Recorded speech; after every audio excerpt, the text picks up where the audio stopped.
Let's see this question. The question is, in the question two statements are given as statement 1 and 2. Mark the correct choices. तो इस question में यहाँ पर जो concept use होने वाला है वो concept कौन सा है? That is, एक तो CO2 is necessary for photosynthesis. इसको प्रूव करने के लिए जो एक्सपेरिमेंट यूज हुआ था उसकी बात करेंगे. देन इसके बाद जो नेक्स्ट कॉन्सेप्ट यहाँ पर यूज होने वाला है that is dark reaction of photosynthesis. सबसे पहली स्टेटमेंट है, the half leaf experiment with KOH soaked cotton showed that photosynthesis occurred only green parts of the leaf. जो हाफ लीफ एक्सपेरिमेंट था KOH सोक्ड कॉटन वाला वो कुछ इस तरीके से था, जिसमें क्या किया गया था, एक प्लांट लिया गया था और उस प्लांट में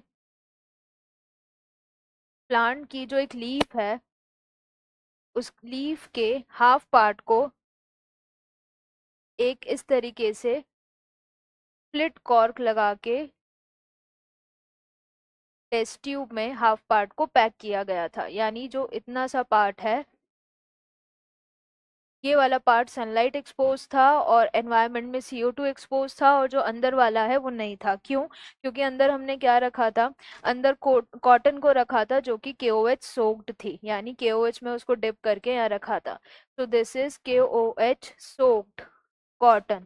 अब जो KOH है वो क्या करेगा, अंदर जितना भी CO2 है उसको खींच लेगा, एब्जॉर्ब कर लेगा. तो इस टेस्ट ट्यूब में जो कि हमने कॉर्क से एकदम पैक कर रखी है, ये जितना भी CO2 यहाँ पर होगा उस सारे CO2 को ये एब्जॉर्ब कर लेगा. तो लीफ का ये वाला पार्ट जो है इसको CO2 नहीं मिलेगा. लाइट प्रॉपरली सबको मिलेगी क्योंकि ये ट्रांसपेरेंट बॉटल है या टेस्ट ट्यूब है, तो लाइट प्रॉपरली आएगी. पर मेनली होगा क्या कि इस पार्ट को, इस वाले रीजन को CO2 नहीं मिलेगा, इतने से लेके यहाँ तक को. तो CO2 नहीं मिलेगा तो उससे क्या होगा, फोटोसिंथेसिस नहीं होगा, और फोटोसिंथेसिस नहीं होगा तो फूड नहीं बनेगा, फूड नहीं बनेगा तो स्टार्च स्टोर नहीं होगा, और अगर स्टार्च स्टोर नहीं होगा तो अल्टीमेटली नेगेटिव टेस्ट आएगा फॉर आयोडीन ब्लू ब्लैक. तो ये काम था. लेकिन हम बात करें ये वाला पार्ट जो है, लीफ का ये वाला पार्ट एक्सपोज है एनवायरनमेंट में, तो इसको CO2 मिली. CO2 मिली तो फोटोसिंथेसिस हुआ, फोटोसिंथेसिस हुआ तो उससे ग्लूकोज बना, ग्लूकोज फिर स्टोर हुआ स्टार्च की फॉर्म में, और स्टार्च को जब हमने टेस्ट किया तो ब्लू ब्लैक कलर आ गया, that is positive test result. इस तरीके से एक्सपेरिमेंट था. तो ये जो हाफ लीफ वाला एक्सपेरिमेंट है इससे ये प्रूव हुआ था कि CO2 जरूरी है फोटोसिंथेसिस के लिए, लाइट नहीं. तो यहाँ पर फर्स्ट स्टेटमेंट क्या कह रही है, half leaf experiment with KOH soaked cotton showed that photosynthesis occurred only in green parts of leaf. ये गलत है. इसके लिए ये प्रूव हुआ था that photosynthesis occurred in presence of CO2, तो ये गलत है.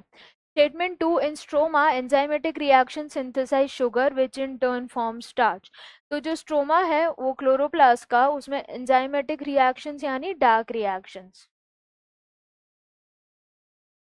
तो जो डार्क रिएक्शंस हैं फोटोसिंथेसिस की वो शुगर बनाएंगी, और ये शुगर फिर आगे जाके स्टार्च की फॉर्म में स्टोर हो जाएगी. तो ये बिल्कुल सही है. तो स्टेटमेंट 1 इनकरेक्ट है, स्टेटमेंट 2 करेक्ट है. तो हमारा करेक्ट आंसर क्या हो जाएगा, ऑप्शन डी.